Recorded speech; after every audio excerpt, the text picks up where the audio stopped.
Welcome back. My name is Amatobi and this is Algo Kings. In the last video, we talked a little bit about binary search and how it works. In this video, we're actually going to be seeing the code so that you can implement it in one of your projects.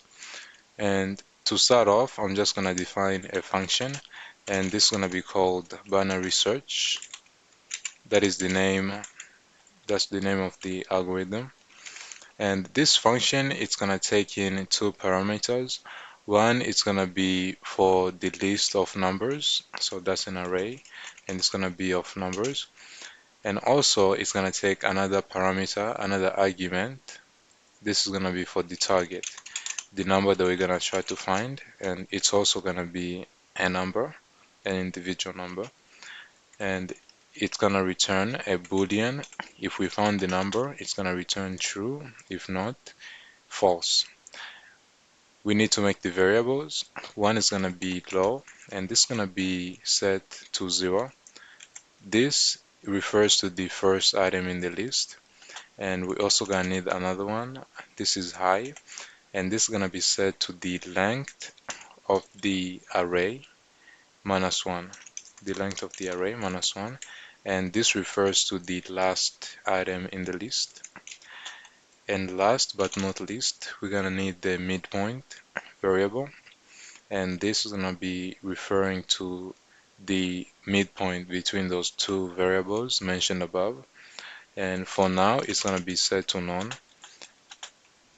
We actually need to go to the list and try to find if the number is in there or not. And we just need to set one condition while high is greater than or equal to low. And we need to set mid is going to be equal to, make sure that you make the final answer into an integer so that you can actually look into the array. You cannot use a float to look into the array. And you just want to average those 2 points. So low plus high divided by 2. So divided by 2. And you're going to get the midpoint. And we need to take the midpoint number. We need to take the mid and try to see if the midpoint number is equal to the target. So if the target is equal to the midpoint number, so let's look into the array and look at that position. By the way, low, high, and mid, those represent positions in the list, slots in the list of numbers, and they don't represent numbers themselves, but they represent numbers in the list.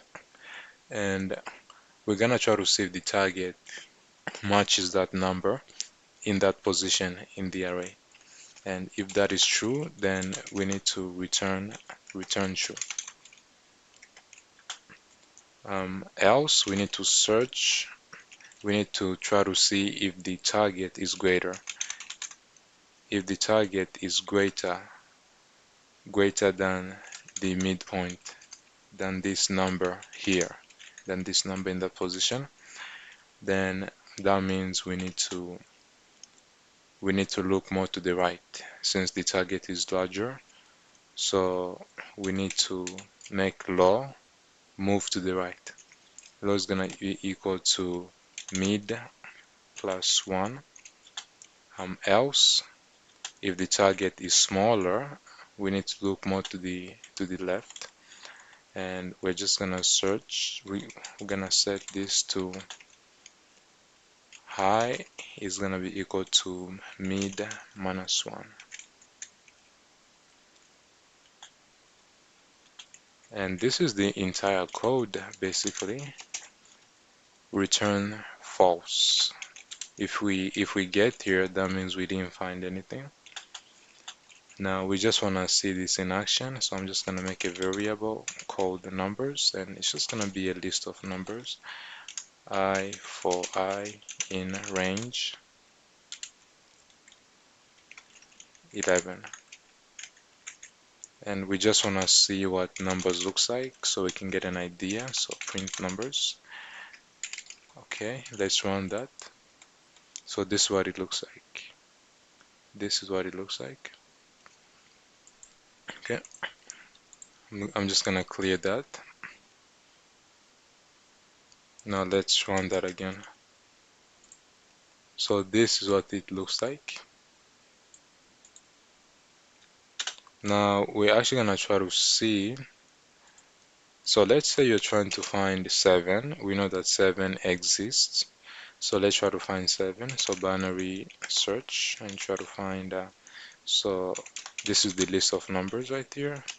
The first argument and the second argument is the target. We're trying to find 7. So let's run this up. This should be true since 7 exists. Okay, so what happened here? So line 1.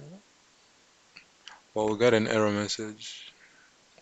So we're gonna try to run this and see if 7 is in there. And we know that 7 is in there because we saw the numbers. I'm just gonna run this. So 7 is in there. Let's try, let's say 3. 3 is also in there, as we can see.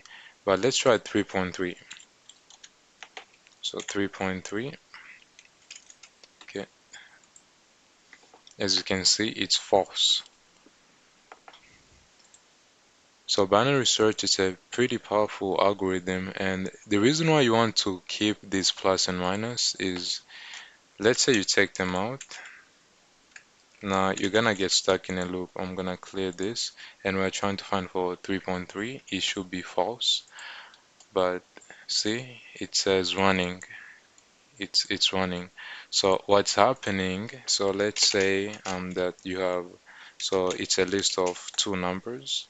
So this is the first number and this is the second number, and I'm just gonna do this, and this is the index of the first position. This is the index of the first position, it's 0, and this is the second index, it's 1. So this is low, the first item, and this is high, the second item. And so you're trying to find the mid. So you average these positions,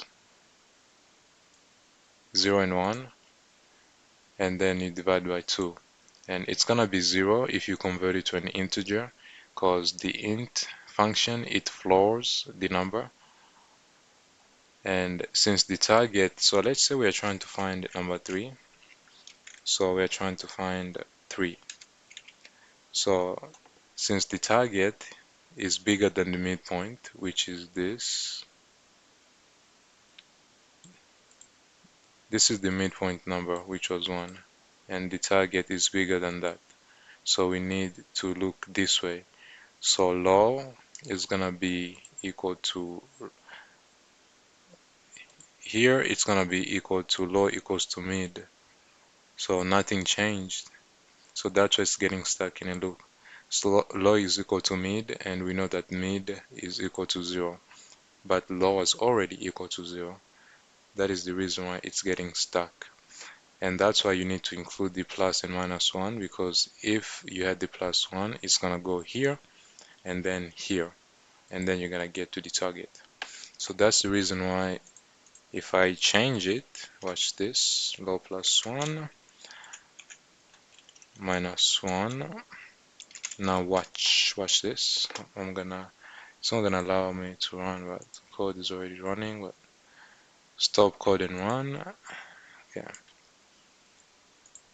As you can see, now it finished. It didn't get stuck in a loop. And if we try to find, say, 0, it's also gonna be true. True. So that is the reason why you want to keep the plus and minus, so that you don't get stuck in a loop. But this has been it. I hope you guys found some value in this video. If you wanna show your support, be sure to hit that like button and subscribe if you haven't done so. And this is the video, the previous video. This is more for the visual learners, and it's also going to give you a general overview of how the algorithm works. This is for my visual learners. The video is gonna be here in the top right.